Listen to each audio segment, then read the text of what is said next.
Gears of War E-Day releases on October 6th, and with that, these past 2 weekends, we were able to play both the closed and the open betas. I was able to play quite a bit, and I wanted to go over what I thought about the game, what changes I think the devs should make, and if I think the game will succeed or not in the long run. If you are new to the channel, feel free to subscribe, leave a like, share it with a friend, and today we're going to start off with the performance. Now, I am on PC. The game did run smooth for me. I have a high-end PC. I have a 4090, 14900K, so a pretty good machine. I didn't face any stuttering issues, frame drops, crashing, none of that. I was playing in 4K most of the time. Most of the games I play nowadays are in 4K. Play a lot of single-player games. A lot of the multiplayer games that I do play run pretty well in 4K, like League of Legends. I mean, that you could run on any machine you want pretty much. Even in 4K, I had some pretty good frame rates. I think when I had the frame counter on, it was pushing like 90, and that was even before I dropped my settings a little bit. So, I mean, imagine 1440p, probably a lot higher, 1080p, even higher. Again, that's pretty good 90 for 4K. The only thing I faced, mainly during the closed beta, didn't face it too much in the open beta, was sometimes when the game was still loading in, the characters and all the textures weren't fully loaded yet, and the characters kind of look like Roblox characters. But, I mean, other than that, that's nothing crazy. Again, it was a beta. I'm sure newer versions of that load times are better for the shaders and everything, but that was really the only thing that I noticed, and it would last maybe 5 to 10 seconds into the match starting. So by the time you got in gunfights or anything, everything was fully loaded in. There was one issue with the outpost map during the open beta where you basically couldn't get in the game. You would check the scoreboard, nobody was loaded in, you would just have to back out. That was fixed 2 days into the beta, the open beta, which started on a Thursday, so maybe late in the day, Friday, early Saturday morning, that was fixed. I think if you're playing on console, it's probably similar to what I saw on PC, especially given this is a console game. It's coming from Microsoft. They're focusing on Xbox, so I'm willing to bet that there were not too many performance issues. At least I didn't see anybody talking about it from the console side, so this is a good thing. Performance is a pretty big topic in gaming nowadays, so I think come launch, the game will be running pretty good, if not better than it was. Obviously, tweaks can be made that cause issues to come up that were not there before, but I don't see there being any performance issues when the game comes out. Moving on to the gameplay. My first 5 to 10 games, I wasn't really sure how to feel about the game. This comes mainly from the movement and the movement changing from the other Gears. This game feels fresh. It doesn't really feel like any other Gears to me personally. I think the wall bouncing changes are good. You know, you can't just glide in between walls like you could in the past few without fully committing. Now you do have to fully commit. You could still bounce. It's definitely not as fast. Definitely good for the new player experience, which is something they definitely need to watch out for. I don't think they should fully just only focus on casuals, but you definitely need casuals in your game to succeed nowadays. The Gnasher is really strong up close, and that's pretty much it. I didn't really see it having that like close mid-range strength that we've seen in previous Gears. Close range, a lot of one-shots. That was actually one of the first thing I noticed playing the game. Like my first match, my first 2 kills, I was just like, wow, the shotgun is really strong. Again, really strong up close, but just a lot of one-shot kills, which again, going back to what I said before, I think this is by design, although I do think it needs a tweak a little bit, give it a little bit more strength in the longer ranges, but this is definitely by design to lure in some new players, so it's not just a shotgun battle and turning off players as it was before. Moving into the movement's nice.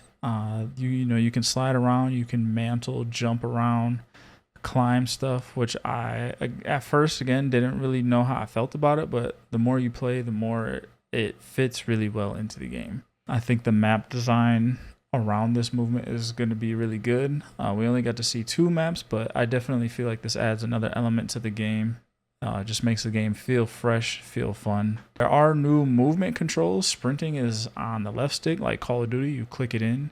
You can turn on a setting to where it's not auto sprint, but toggle sprint, where you basically click it. As long as you're holding forward, you'll continue to run until you let go. They also have a lot of different control settings. There's modern, I believe there's like 6: modern, alt, legacy, alt, and default.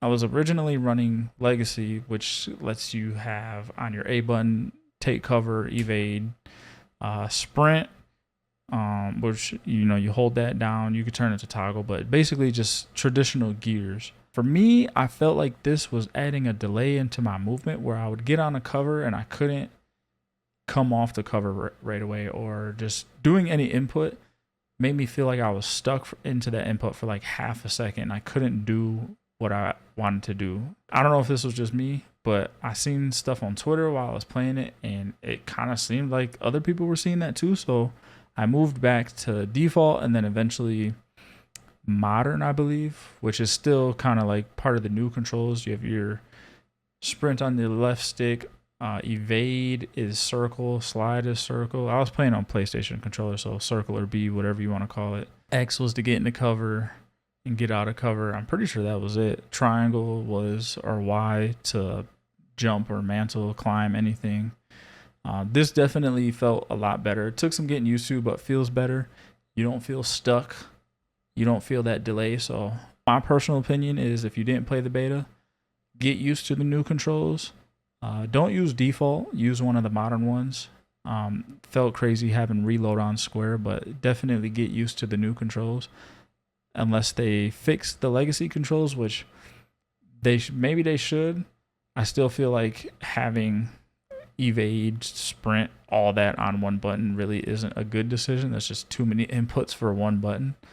But we'll see if they fix that. I definitely feel like it's a bug in the code that's causing a delay, but get used to the new modern controls. I've been seeing some people on Twitter complain about the gameplay, which I always find interesting how much people complain about games nowadays.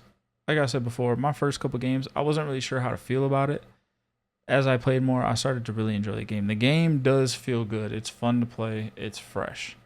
If you're complaining about some things that you thought changed between the 2 weekends, just that didn't happen. The only thing that changed from the closed beta to the open beta was that they buffed the Lancer a little bit, which I do feel like they need to kind of find a middle ground between where it was in week 1 to the week 2, because it's a lot stronger than what it was.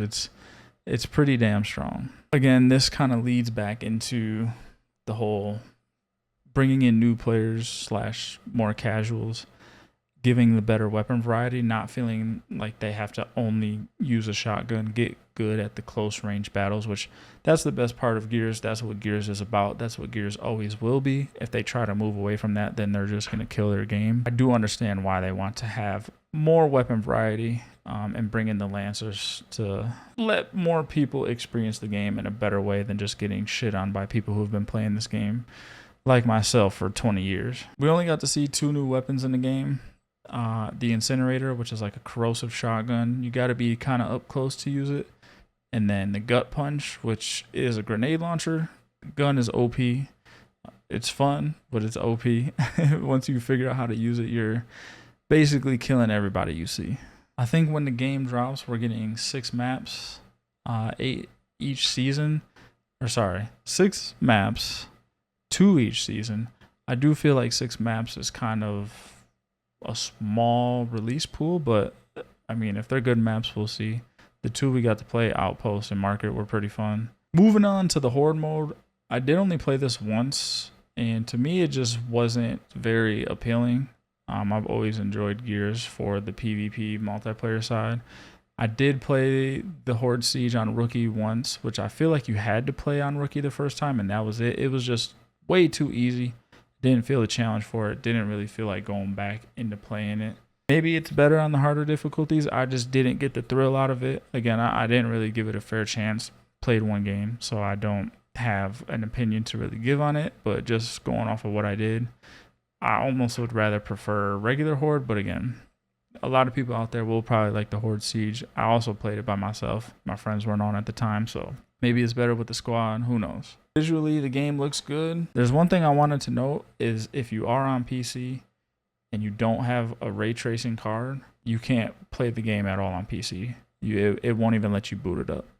Ray tracing is unfortunately always on. You can lower the settings, but it's always on. You can't turn it off at all.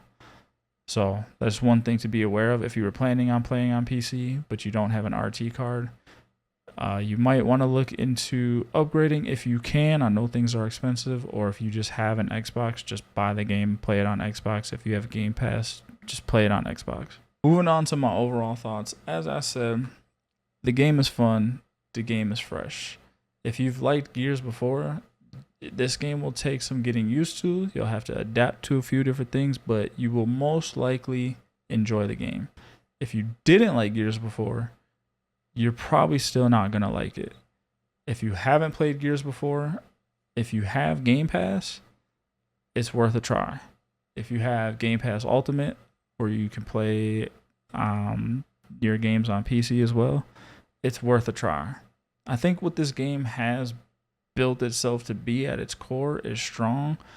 Gears has always been a niche shooter. It's not a Call of Duty. It's not a Valorant. It's not the biggest shooting game out there, which is not a bad thing. It's good to have games like these. I've always enjoyed it. The community is strong, but I'm not sure if this game is going to excel to the levels that the community wants it to, or even Microsoft wants it to, even though the game is good. It's just Gears has always been that way. That's the unfortunate truth about Gears. I'm not saying this as like a negative thing, but I know people want this game to really blow up, be crazy, just Gears as a genre, but because of how Gears plays, and again, it's fun once you get used to it. It is a fun game. It's one of the more enjoyable shooters to play, but it might not reach the levels that Microsoft wants it to, or Xbox wants it to. I think them not having PlayStation is a bad decision. I understand why the decision was made, but I do think that's going to hurt their player counts. In the long run, they'll probably peak at a decent amount, especially with the campaign, but after that, when people move to multiplayer, it's definitely going to drop. I don't think GTA is going to kill the game. You know, people will bounce for a little bit, go play that, come back once the campaign's over. But Gears is going to be in a very interesting spot. I'm very interested to see where it goes moving forward. Like I said, I enjoyed it. I'll be playing it for how long? Who knows? Hopefully a decent amount of time. Hopefully I can be playing this game in, 2 years down the line. Who knows? But that's all I got for today. Let me know in the comments below if you were able to play the game, what you enjoyed about it, what you think should change, what you didn't like about it. I didn't really have much negativity to say about the game other than a few Nasher tweaks, Lancers. Like, the game was good. I've said this how many times now, but the game was good. Let me know in the comments below what you think, and I'll catch y'all in the next one. Peace.